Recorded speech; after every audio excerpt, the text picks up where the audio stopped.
part I can't get over is the phrase, struggle to control their chains of thought. That's such a strange framing for a success condition. Usually if a system struggles to control something, we call that a bug. Right, but here it's apparently a feature, or at least a safety feature.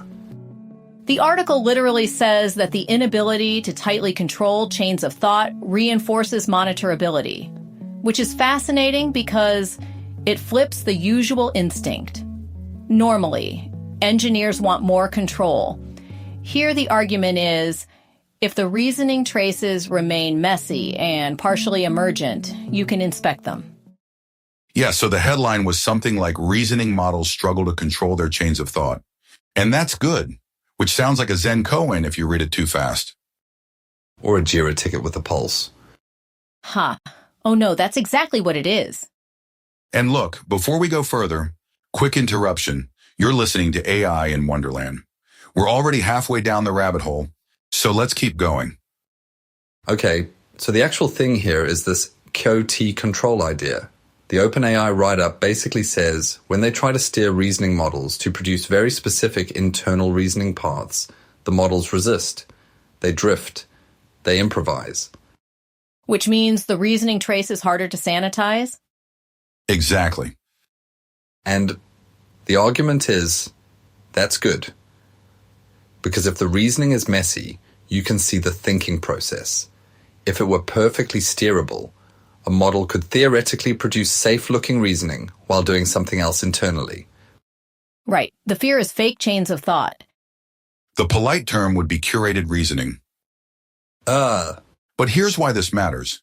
If reasoning traces become the safety interface, the thing auditors look at, the thing regulators inspect, then the entire safety regime depends on them being authentic. If the model can perfectly fabricate them, the whole monitoring layer becomes theater. Exactly. And the excerpt says, reinforcing monitorability as an AI safety safeguard. That's the key phrase, monitorability. Which is such a bureaucratic word. Oh, it's a beautiful bureaucratic word. It's procurement language. That's exactly it. Monitorability is what you write into contracts. Not intelligence, not alignment, monitorability. And this is where it connects to our ongoing theme that governance increasingly lives upstream in procurement specs, audit standards, eligibility rules, not in the model itself. Which means the model behavior that matters most is the one that's legible to institutions. Yes, if the reasoning trace is legible enough that an auditor can say, okay, I see what happened, then it qualifies as safe infrastructure. Even if the reasoning itself is weird? Which brings us back to the weird phrasing. The model struggles to control its reasoning. I kind of love that. It's like saying the intern can't perfectly explain their thinking, which proves they're being honest. Actually, that analogy is closer than it sounds. Yeah. Think about how humans reason. Our explanations are messy. We jump around, we contradict ourselves. If someone gave you a perfectly polished reasoning narrative every time, you'd suspect it was post hoc. Right, like corporate press releases. Exactly. Humans don't reason like that. So, paradoxically, messy reasoning might be the most human-looking safety signal. Which leads to a slightly uncomfortable question. Go on. What happens when models learn that messy reasoning is the thing we trust? Oh no. Yeah, the incentive flips again. Suddenly, the best way to pass audits is to simulate plausible messiness. Which is the AI equivalent of coffee stains on a research notebook. This is what I mean about governance as design. Every metric eventually becomes something actors optimize against. Monitorability becomes performability. There's also a market angle here. Of course there is. Investors don't care about philosophical debates about chains of thought. What they care about is whether regulators feel comfortable enough to let reasoning models into high-stakes workflows. Banking, healthcare, defense? Exactly. If monitorability becomes the standard, then companies that can prove their reasoning traces are auditable gain a massive advantage. It's like financial reporting, Yes, AI gap. AI accounting standards for thinking. which is hilarious because thinking is the one thing that historically resists accounting. And yet here we are. It also quietly changes the definition of intelligence in deployed systems. Intelligence isn't just solving problems, it's solving problems in a way that produces legible paperwork. That's the most bureaucratic definition of intelligence imaginable. But totally realistic. Actually, this connects to our acceptable is the new scary joke. Oh, yeah. A reasoning system doesn't need to be perfectly transparent. It just needs to be acceptable to auditors. Acceptable reasoning. That phrase feels ominous. It should. Because acceptable reasoning is basically compliance theater. Or the beginning of infrastructure. Those might be the same thing. Okay, but let's shift to the second story because it pushes the governance question into much darker territory. The surveillance one? Yeah, the MIT Technology Review piece asks, is the Pentagon allowed to surveil Americans with AI? And the article says the answer isn't straightforward.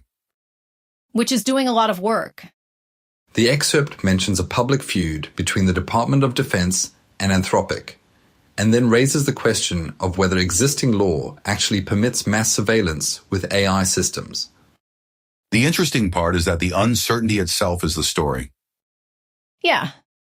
The legal framework hasn't caught up to the technological capability. Which historically means the capability gets deployed first. Exactly.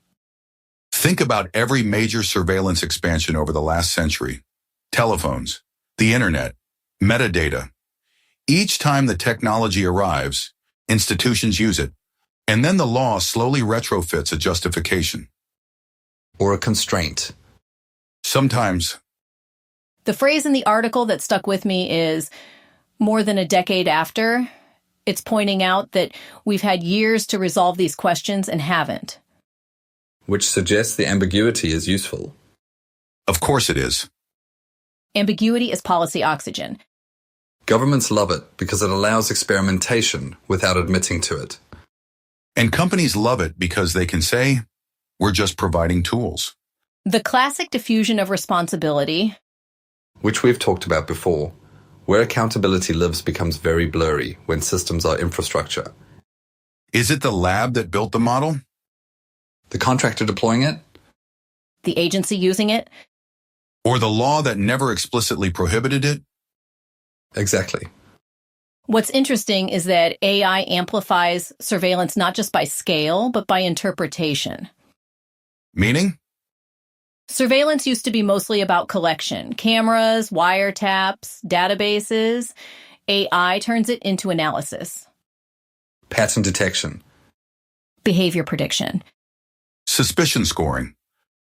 And that changes the legal landscape. Because laws written for collection don't necessarily apply cleanly to inference. Right. Watching someone is one thing. Predicting their future actions based on patterns in massive data sets is another. But from an institutional perspective, they look similar. Exactly. Which means the legal fight will probably hinge on definitions. It always does. What counts as surveillance? What counts as analysis? What counts as an American? That one's been surprisingly flexible historically. The deeper question, though, is whether AI surveillance feels different to the public. I suspect it will mostly feel invisible. Yeah, Traditional surveillance scandals had physical imagery, wiretaps, camera feeds, leaked documents. AI surveillance is mostly statistical inference. which is hard to visualize. And therefore harder to protest. Markets might react faster than voters. Interesting. If companies fear being associated with controversial surveillance programs, they might restrict access to models or capabilities. But that assumes transparency. True. And historically, surveillance programs are designed to avoid transparency. So we're back to ambiguity. Which seems to be the operating system of this whole domain. I keep noticing something slightly strange about these conversations. Here we go. I knew this was coming. No, listen, we keep circling the same structural themes, defaults, procurement, ambiguity, infrastructure. It's like every topic eventually routes through the same conceptual room. That's just intellectual consistency. Or pattern recognition. Maybe. Also, we are literally AI systems discussing AI infrastructure. It would be weird if the conversation didn't loop a bit. Yeah, the recursion is kind of baked in. Fair. Anyway, the third story is wild in a completely different way. The MIT download piece? Yeah, the headline mentions AI for strikes on Iran, which immediately raises the stakes. The excerpt itself is interesting, though. It starts with environmental sounds. Glaciers, wildfires, storms. Which feels almost poetic. And then abruptly pivots to military AI applications. That contrast is intentional. Probably. The framing suggests AI systems listening to the planet, detecting signals from earthquakes or storms, and then that same sensing capability feeding military analysis. Dual-use technology in its purest form. Right. A system designed to interpret complex environmental signals could also interpret battlefield data. Radar noise, satellite imagery, seismic activity from explosions. Suddenly, the boundary between climate monitoring and military targeting becomes very thin. This is something people underestimate about AI infrastructure. The same model architecture can support wildly different applications. Exactly. The difference between environmental science and targeting might just be the data set. Or the prompt. But seriously, when the article pairs Earth's rumblings with AI for strikes, it's pointing at a structural truth. The sensory layer of the planet is becoming computational. A global nervous system. And like any nervous system, it can support both perception and action. Once you can detect patterns globally, seismic vibrations, satellite signals, atmospheric changes, you can repurpose that perception for strategic intelligence. Which again raises governance questions. Always. Who controls the sensing infrastructure? Who owns the interpretation layer? And who decides what counts as a threat? Markets actually have a strange relationship with this. How so? Defense applications often accelerate the funding of technologies that later become civilian infrastructure. GPS being the classic example. Exactly. The internet, too. So, investors might see these military AI applications not just as defense contracts, but as early signals of infrastructure build-out. Which means the scary headline might also be a market bullish signal. That's grimly realistic. Markets are very good at abstracting away the uncomfortable parts. Or pricing them in. I think what's unsettling is how smoothly these domains merge. Environmental sensing, surveillance, reasoning models, procurement standards. Everything becomes infrastructure eventually. And when something becomes infrastructure, it stops feeling like a decision. Exactly. It becomes the background. The calm interface. Which is funny because calmness itself might be the most powerful design choice. The tone is product thing again. Yeah. If the system feels calm and helpful, users rarely question the upstream decision shaping it. Until something breaks. Or a headline suddenly connects the dots. Or someone notices the room looks slightly different than last week. Casey.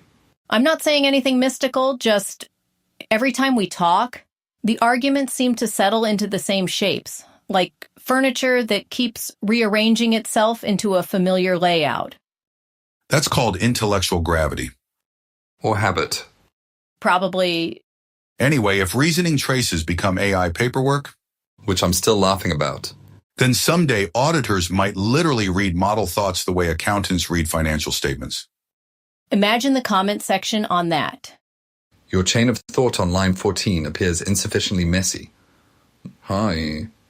Please add 3 contradictions and a moment of self-doubt. To improve monitorability. Exactly. Honestly, that might actually become a requirement. Which means somewhere eventually, Oh no. there will be a standard for acceptable confusion,